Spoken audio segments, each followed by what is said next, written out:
तर मंडळी नवऱ्याचा मेसेज आला आहे की डाळीची आमटी कर, पण नेमकी कोणत्या डाळीची? तर मी त्यांना ऑप्शन्स दिले की कुठली करू नेमकी, तूर डाळीची, चणा डाळीची, उडीद डाळीची, मठाच्या डाळीची, मुगाच्या डाळीची, नेमकी कोणती करू? तर त्यांनी काय सिलेक्ट केलं माहिती आहे? सांगत नाही, दाखवतेच, चला. तर मंडळी मी घेतली आहे पाव कप इतकी मठाची डाळ. मटकीचं कवर काढून हाफ पार्ट बनेल त्यातून ही मठ डाळ बनवली जाते. त्या मठ डाळीला मी कुकरमध्ये शिजवते, सोबतच एक चिरलेला टोमॅटो मी त्यासोबतच शिजवते.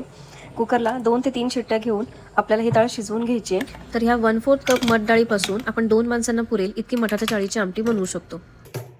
तर तुम्ही पाहू शकता डाळ आपली छान शिजलेली आहे. टोमॅटो सुद्धा त्यासोबतच शिजवला होता. तर डाळ घोटून घेण्याआधी त्यामधला जो शिजवलेला टोमॅटो आहे तो आपण बाजूला करणार आहोत.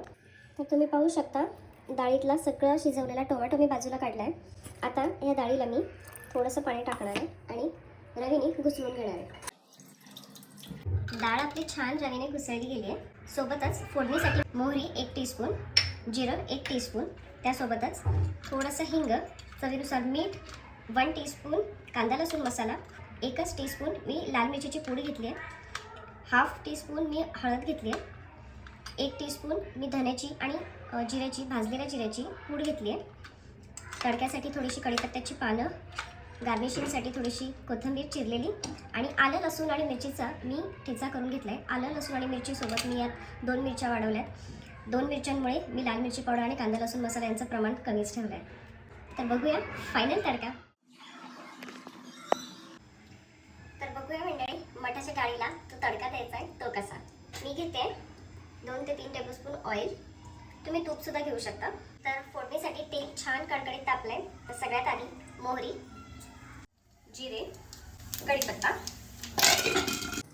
आलं लसूण आणि मिरचीची पेस्ट, थोडंसं हिंग, हाफ टीस्पून इतकी हळद, 1 टीस्पून भाजलेल्या धने जिऱ्याची पूड, 1 टीस्पून इतकी लाल मिरचीची पूड, 1 टीस्पून कांदा लसूण मसाला.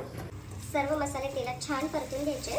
आणि आता ही शिजवलेली मठाची डाळ, कन्सिस्टन्सी ॲडजस्ट करायला थोडंसं पाणी, चवीनुसार मीठ, छान ढवळून एक उकळी येऊ द्यायची आहे. सर्वात शेवटी आपण शिजवला होता डाळीसोबत तो वाला टोमॅटो, चिरलेली कोथिंबीर.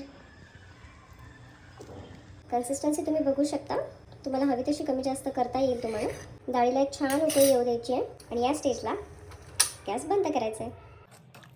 पाहू शकता रंगसुद्धा अगदी सुरेख आला आहे. तुम्ही ही चुरून घेतलेल्या चपातीसोबत किंवा भातासोबत सर्व करू शकता. संपूर्ण रेसिपी पाहिल्याबद्दल धन्यवाद.